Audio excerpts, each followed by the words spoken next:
C'était censé être une nuit romantique, juste moi et mon mari, un dîner spécial, une table réservée, tout parfait. Mais soudain, les portes du restaurant ont été poussées violemment et qui entre en hurlant devant tout le monde? Sa mère. Les yeux écarquillés et la voix résonnant dans toute la salle, elle a crié devant tous les clients. « Pourquoi vous ne m'avez pas invité ?» Le silence fut immédiat. Tout le monde s'est arrêté pour regarder. J'étais sous le choc. Lui, figé. Et ce qui s'est passé ensuite était encore pire. Elle n'était pas là que pour se plaindre, elle avait un plan. Index revers pointant vers la droite blanc, vous devez voir la fin de cette soirée. La honte que j'ai ressentie ne quittera jamais mon esprit. Et le pire, personne n'a pris ma défense. Regardez jusqu'à la fin, parce que ce qu'elle a fait ensuite a dépassé toutes les limites. Écarlate. Mon mari et moi étions en rendez-vous quand sa mère a envahi le restaurant et a crié « Pourquoi vous ne m'avez pas invité ?» Mon mari s'est excusé et a tiré une chaise pour elle. En contenant ma colère, je me suis levé et j'ai dit « Profitez bien tous les deux, parce que j'en ai assez de ce mariage. » Le restaurant entier est resté silencieux. Avant de rentrer dans l'histoire, laissez un commentaire ci-dessous en disant d'où vous regardez. Profitez de l'histoire. Je suis une femme de 34 ans, mariée à un homme appelons-le Eli, 38 ans depuis 6 ans. Nous nous sommes rencontrés grâce à des amis communs et nous nous sommes mariés après 2 ans de relation. Au début, tout semblait normal, confortable. Il était respectueux, drôle et gentil. Il écoutait. Du moins, il semblait écouter. Nous nous disputions rarement au début, sauf quand il s'agissait de sa mère. Appelons-la Hélène. Je veux clarifier quelque chose dès maintenant, j'ai essayé. Vraiment. Je sais que les gens disent ça tout le temps, mais, honnêtement, j'ai essayé. Je n'ai jamais eu de problème avec les parents de quelqu'un avant. Je ne cherche pas la confrontation. Je reste discrète. J'ai l'habitude de faire des tartes pour les fêtes, de me souvenir des anniversaires, de faire de mon mieux pour être attentionné. Mais Hélène? Dès le premier jour, elle a été froide, comme si elle avait déjà formé une opinion sur moi avant même que je dise un mot. Le genre de personne qui te jauge en 5 secondes et prend un jugement qui ne change jamais. Quand Ellie m'a présenté à elle pour la première fois, elle n'a même pas souri. Elle m'a juste regardé de haut en bas et a dit « Tu es plus grande que ce à quoi je m'attendais ». J'ai ri nerveusement, pensant qu'elle était peut-être nerveuse ou quelque chose comme ça. Mais après, ça a empiré. Elle faisait des commentaires du genre « Ah, tu ne te maquilles pas ?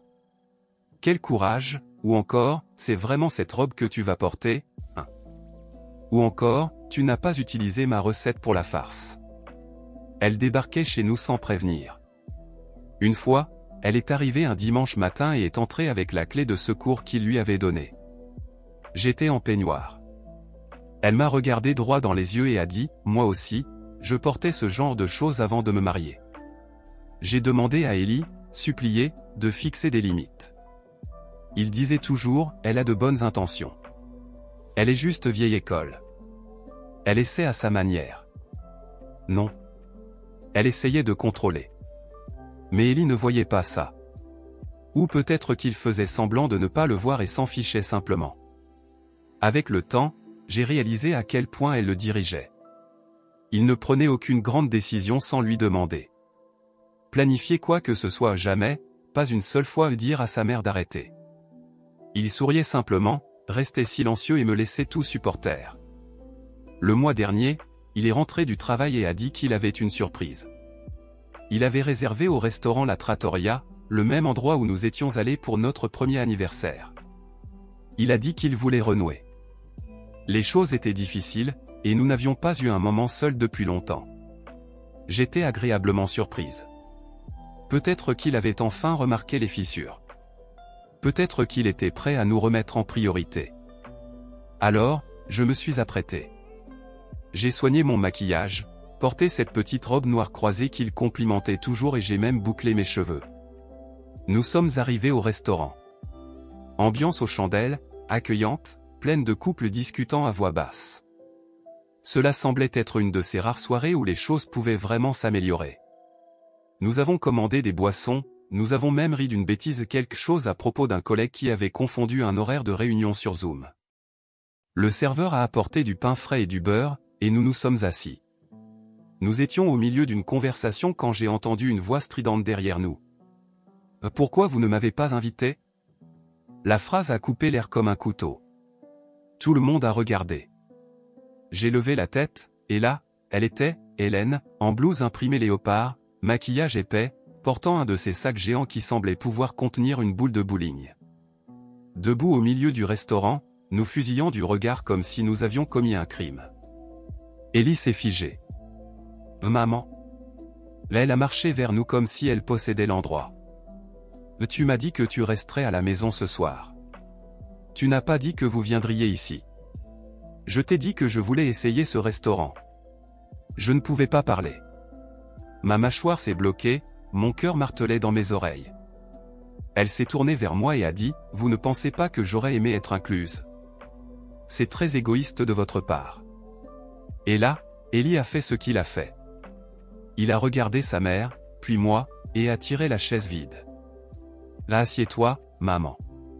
Tout va bien. » Je l'ai fixé, espérant, priant pour qu'il plaisante. Mais non. Il a appelé le serveur et a demandé une place supplémentaire à la table. Ça a été la goutte d'eau. Je me suis levé calmement, mais à l'intérieur, j'étais en ébullition. J'ai parlé d'une voix que je ne reconnaissais pas. Profitez bien tous les deux, parce que j'en ai assez de ce mariage. Et je suis parti. Le restaurant est resté silencieux. Ce n'était pas seulement quelques personnes qui regardaient. Non. Tout le monde a arrêté de parler. Même le bruit des couverts s'est tu. Je n'ai pas regardé en arrière. Je n'ai regardé aucun des deux. Je suis sorti jusqu'au coin de la rue. J'ai sorti mon téléphone, appelé un Uber et suis allé chez une amie. Je ne suis pas rentré à la maison cette nuit-là, ni le lendemain. Quand je suis finalement revenu, Ellie m'attendait. Il semblait hébété, comme si j'étais celle qui avait tout gâché, comme si j'étais irrationnel. Il a dit, « Tu m'as humilié. » J'ai répondu, « Tu as choisi elle. » Il a essayé de se justifier. Il a dit qu'il ne voulait pas créer une scène, que ma belle-mère aurait fait encore plus d'histoire s'il l'avait renvoyée, qu'il ne savait pas quoi faire. J'ai dit, « Tu aurais pu prendre position. Comme un mari. Comme un homme. Comme quelqu'un qui tient à son épouse. » Il n'a rien répondu. Je ne suis pas du genre à agir impulsivement sans réfléchir, mais ce n'était pas juste un dîner qui avait mal tourné. C'était des années de frustration, d'être rabaissé, mise de côté, en attendant vainement que je sourie et que je surmonte tout. J'ai commencé à planifier mes prochains pas en silence, avec soin. Je ne me suis pas précipité. Je n'ai pas crié. Je n'ai pas pleuré. J'ai simplement cessé de participer. Je suis restée silencieuse. Plus de conversations. Plus de faux-semblants. J'ai commencé à séparer tout, finances, factures, mots de passe. J'ai parlé à une avocate, rassemblé des documents, photographié tout dans la maison que j'avais achetée avec mon argent. J'ai transféré mes dépôts sur un autre compte, ouvert un nouveau compte bancaire, obtenu une boîte postale, P.O. Box, et trouvé un nouvel appartement. Je me préparais à partir, et Ellie continuait d'agir comme si tout allait bien, comme si le dîner n'avait été qu'un excès de ma part. J'ai arrêté de dormir dans le même lit. J'ai arrêté de faire les repas. Il ne l'a presque pas remarqué, ou peut-être qu'il l'a remarqué et s'en fichait. Je ne sais pas. Mais une chose est sûre, Hélène n'a aucune idée de ce qui l'attend. Après l'incident au restaurant, je suis restée silencieuse.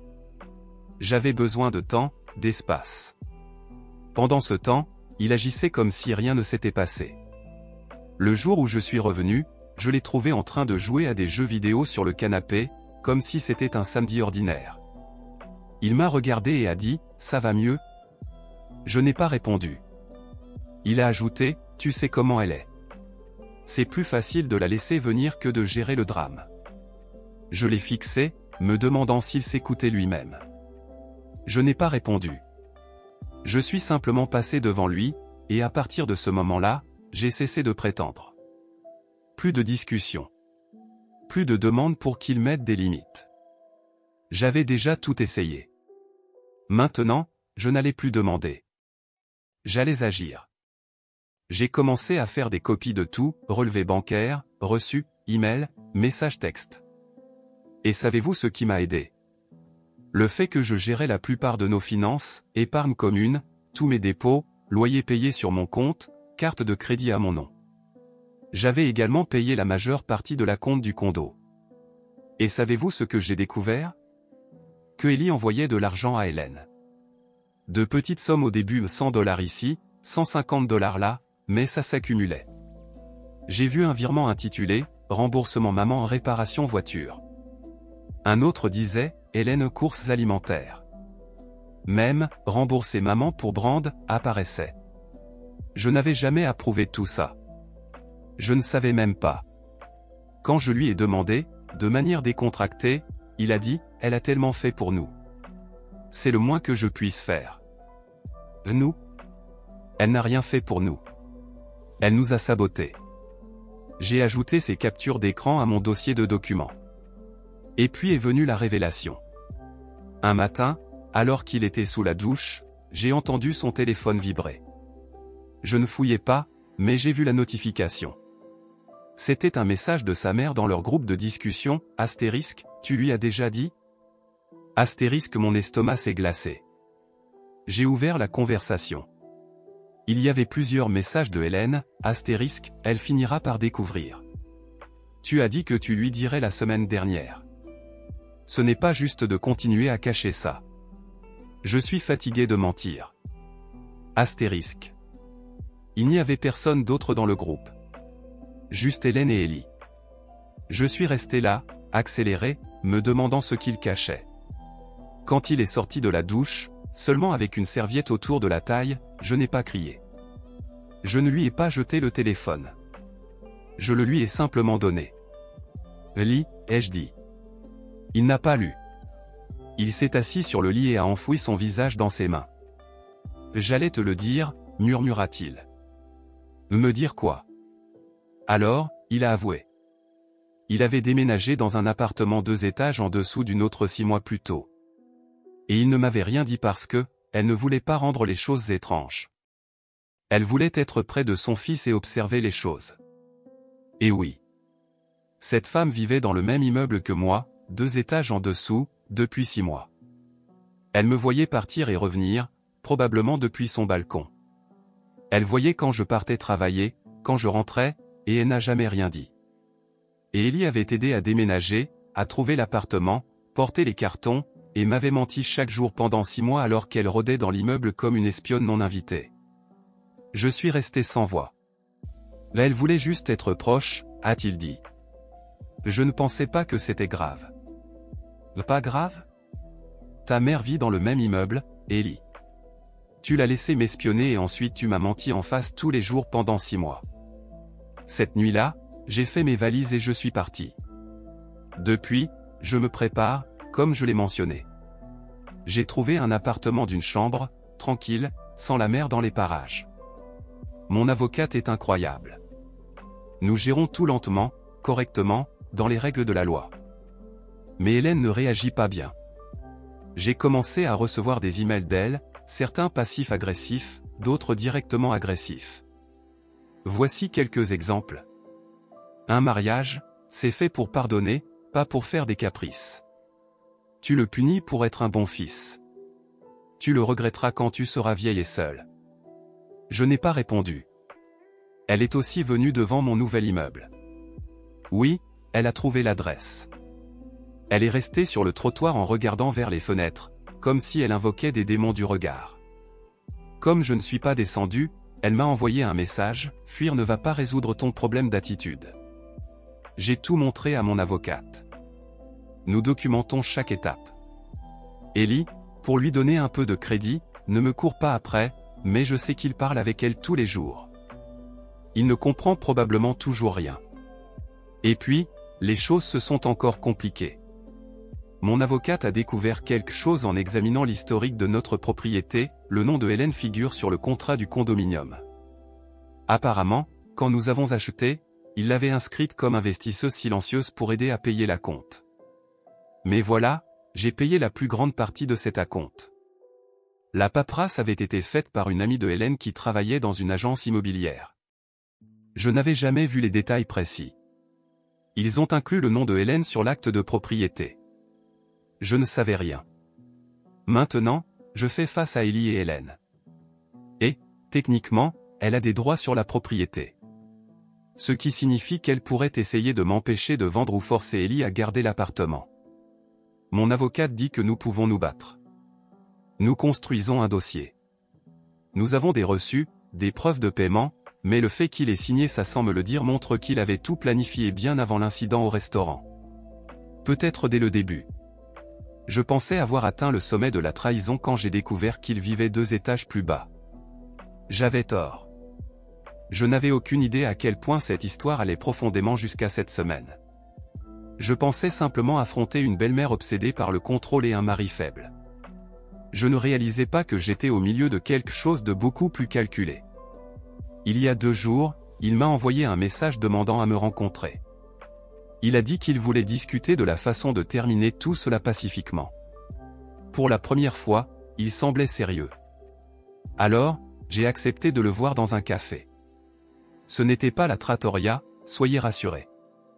Il est arrivé avec une chemise cartonnée.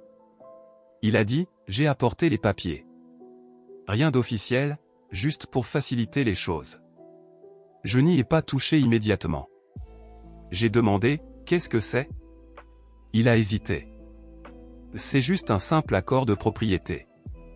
L'avocat de ma mère a aidé à le préparer pour clarifier qui prend quoi. J'ai ouvert la chemise, regardé la première page, et mon cœur a chuté. C'était un document transférant tous mes droits sur le condo à Hélène. Il a dit, ainsi, tu n'auras plus à t'inquiéter du lieu. De toute façon, tu t'en vas, non ? Cela règle tout. Une séparation nette. Je l'ai fixé pendant environ 10 secondes, sans rien dire. Tu veux que je donne mon foyer à ta mère ? Elle a déjà contribué financièrement. J'ai répondu, j'ai payé la majorité de la compte. Il a haussé les épaules. Oui, mais maintenant, ça c'est compliqué. J'ai fermé la chemise, me suis levé et suis parti sans un mot. J'ai tout donné à mon avocate. Elle en est restée bouche bée. Où est-ce qu'il a eu ça ? J'ai répondu que c'était l'avocat de Hélène qui l'avait rédigé. Elle a parcouru les pages. Ce n'est pas un simple accord. C'est un piège. Si tu signais, tu abandonnerais tous tes droits sur la propriété pour toujours, sans compensation. Elle s'est adossée à sa chaise. Tu ne divorces pas d'un homme. Tu divorces d'une équipe, mère et fils. Une affaire familiale. Alors, j'ai commencé à relier les points. J'ai fouillé dans mes emails, reçus, même des conversations que j'avais oubliées. Quelque chose m'est revenu à l'esprit, quand nous avons acheté le condo, il a insisté pour utiliser l'agence immobilière d'une amie de Hélène. Elle disait, ils te donneront un meilleur tarif. À l'époque, je n'y avais pas trop réfléchi. J'ai fait confiance à Ellie pour s'en occuper. Maintenant, j'ai découvert que cette agence immobilière n'a plus de licence. Elle a été fermée pour des accords suspects impliquant des documents falsifiés. Devine qui a signé la paperasse pour la propriété ? Seulement Ellie et Hélène. Ils m'ont exclu de parties entières du contrat. Ils ont dit que c'était une procédure standard et que ma signature n'était pas nécessaire. Ce n'est pas légal, mais c'est sale. Mon avocate examine la possibilité de fraude avec un enquêteur immobilier. Si nous pouvons prouver l'intention, nous aurons peut-être un cas de fraude. Le dernier rebondissement m'a fait rire. Apparemment, Hélène a essayé de mettre le condo en vente la semaine dernière sans m'en informer. Un voisin m'a envoyé un message, confus, j'ai vu un panneau à vendre devant ton appartement. Tu déménages. Je suis allé vérifier en ligne. Là, mon adresse était annoncée, avec des visites programmées et un numéro de contact, le portable de Hélène. J'ai appelé l'agent immobilier listé. Il était confus. Il a dit qu'il avait été engagé par la propriétaire principale et contributrice financière. Il a ajouté qu'elle lui avait dit que l'autre partie, dans ce cas, moi, avait déjà été retiré de la transaction. J'ai tout envoyé à mon avocate. Maintenant, Hélène est sous enquête pour activité frauduleuse de mise en vente. Après cet échec d'annonce, Ellie a commencé à inonder mon téléphone de messages. D'abord, des messages longs sur la façon dont il était blessé. Puis, des messages culpabilisants, tu jettes tout ce que nous avons construit. Ensuite, la colère est arrivée, tu ruines ma vie parce que tu es en colère contre ma mère. Je n'ai pas répondu. Il a appelé 11 fois en une nuit, a laissé un message vocal en pleurs, tu ne comprends pas. Elle a été la seule à être là pour moi quand je n'avais rien. Elle m'a tout donné. Et maintenant, tu lui prends tout. Cela m'a dit tout ce que j'avais besoin de savoir. Je n'étais pas seulement marié avec Ellie. J'étais marié avec lui et avec Hélène. Et j'étais le méchant depuis le début. Le condominium est bloqué en raison de l'enquête. Personne ne peut vendre tant que la propriété n'est pas clarifiée. Mon avocate prépare les papiers du divorce et le litige concernant les biens. Je fais de la thérapie chaque semaine. Je ne réalisais pas à quel point je me sentais brisé jusqu'à ce que je quitte cette maison. Hélène est sous surveillance.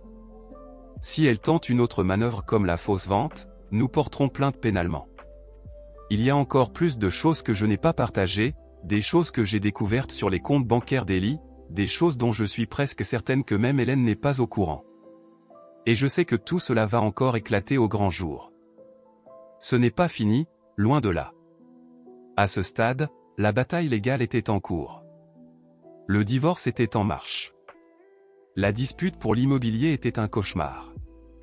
Et Hélène avait déjà tenté de vendre mon condo dans mon dos et avait échoué.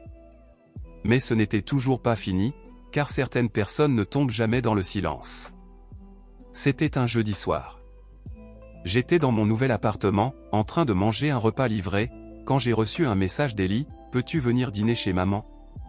Juste une fois pour qu'on puisse parler. » Je n'ai pas répondu immédiatement. Je réfléchissais. Il y avait quelque chose de bizarre dans ce ton trop calme, trop répété. Mon instinct hurlait, mais j'ai accepté. Pourquoi ? Parce que je voulais qu'ils disent tout en face de moi, sans se cacher derrière des messages ou des documents falsifiés. Je voulais les voir se tortiller en personne. J'avais besoin de ça comme d'une clôture personnelle. Je suis arrivé tôt, à 19h précise. Hélène a ouvert la porte, souriante, comme si de rien n'était. L'endroit sentait la viande hachée et l'arrogance. Elle a dit, « Comme c'est bien que tu sois venu. Nous pouvons agir comme des adultes. » Je n'ai pas souri. Ellie était déjà là, assis à table, l'air épuisé, comme quelqu'un qui ne dort pas bien depuis des semaines. Parfait. Nous nous sommes assis. Le dîner a commencé dans le silence. Puis Hélène s'est raclé la gorge. Nous voulions parler du condo. De ce qui est juste. Juste ? J'ai presque ri. Elle a continué, tu n'as jamais eu les moyens financiers d'acheter quelque chose comme ça. Ellie et moi avons fait en sorte que cela arrive. Alors, c'est normal que nous protégions notre investissement. Ellie a hoché la tête. Ce n'était jamais censé en arriver là, ai-je posé ma fourchette sur la table. Tu veux dire le point où vous mentez sur le fait qu'elle habite dans mon immeuble, falsifier ma signature et essayer de me tromper pour transférer la propriété avec un document frauduleux. Il a froncé les sourcils. Ne sois pas dramatique. C'est là que quelque chose en moi s'est brisé complètement. Je me suis levé. Vous pensez que tout cela se résume à la propriété ? Ce n'est pas seulement sur la manière dont vous m'avez manqué de respect tous les jours pendant 6 ans. Vous ne m'avez jamais considéré comme faisant partie de la famille. Vous ne m'avez jamais vu comme une vraie personne. Ellie a dit, j'ai essayé. Non. Tu t'es caché derrière elle toute ta vie. Tu n'as jamais vraiment quitté sa maison. Tu l'as juste amenée dans la mienne. Hélène s'est aussi levée. Tu ne comprends pas combien il a souffert. Je lui ai tout donné. Je l'ai regardé, puis lui. Et il t'a tout donné. Même après avoir promis tout à moi. Puis j'ai sorti ma propre chemise, celle que mon avocate m'a aidé à préparer, des relevés bancaires, des preuves de paiement, la preuve que j'avais payé directement 87% du prix du condo. Je les ai jetés sur la table. Voici la vérité. Vous pouvez inventer des histoires, mais les chiffres ne mentent pas. Silence. Le visage d'Ellie est tombé. Il n'a même pas ouvert la chemise. Il a juste fixé, comme si cela allait le mordre. Hélène a parlé, c'est inutile. Tu es vengeresse. C'est là que ça s'est passé. Une voix derrière moi a dit. Elle n'est pas vengeresse. Elle dit la vérité. C'était la sœur de Hélène, tante Marie. Je ne m'étais pas rendu compte qu'elle était arrivée. Elle devait être entrée pendant que nous nous disputions. Apparemment, elle avait été impliquée dans le processus par mon avocate, qui avait cité les données financières de Hélène à comparaître. Certaines étaient liées à Marie à cause d'un fonds familial. Marie est entrée, les bras croisés. Tu vas lui dire, Hélène? Où tu veux que je le fasse? Hélène s'est figée. J'ai demandé, dire quoi? Marie m'a regardé. L'argent qu'Hélène a utilisé pour aider à payer la compte, ce n'était pas à elle. Cela provenait d'un fonds que son défunt mari avait destiné aux membres plus jeunes de la famille, comme les petits-enfants. Elle n'avait pas le droit d'y toucher. Elle a falsifié des documents pour le libérer. Je n'ai découvert cela que parce que ton avocate m'a contacté pour vérifier les fonds. Mon estomac s'est noué. C'est vrai, Hélène? Elle est restée silencieuse. Marie a porté les stockades finales. Si cela est dénoncé et ça le sera, elle pourrait faire face à des accusations de fraude. Hélène a hurlé. Oui, elle a littéralement crié. Mais tu es en train de détruire cette famille. Tu as amené une étrangère ici, et maintenant regarde ce qui s'est passé. Élie s'est levée et a crié en retour. C'est toi qui as fait ça, maman. Tu as menti, tu m'as fait mentir, tu as tout ruiné. Elle l'a giflé, là, devant moi, devant Marie. Il n'a pas réagi, il est juste resté debout, le visage rouge, tremblant. J'ai pris ma chemise et me suis tourné pour partir. Avant de sortir, j'ai dit « Vous pouvez garder vos mensonges, mais vous n'aurez pas ma vie, mon nom ou mon avenir. » Et je suis parti. Le lendemain, mon avocate a déposé une requête pour geler complètement la possession du condo. Les comptes d'Hélène ont été signalés pour enquête. Marie a accepté de témoigner si nécessaire. Élie m'a envoyé un email pour s'excuser. Il a dit qu'il ne savait rien du fiducie, qu'il était désolé pour tout. Je n'ai pas répondu. À la place, j'ai signé les papiers finaux du divorce, je suis allé jusqu'à ma nouvelle boîte postale et j'ai changé mon nom de famille pour revenir à l'ancien. Le lendemain, cela faisait déjà 3 mois depuis cette nuit-là. Maintenant, je vis dans un appartement plus petit, sans comptoir luxueux, sans hypothèque commune, mais il est à moi.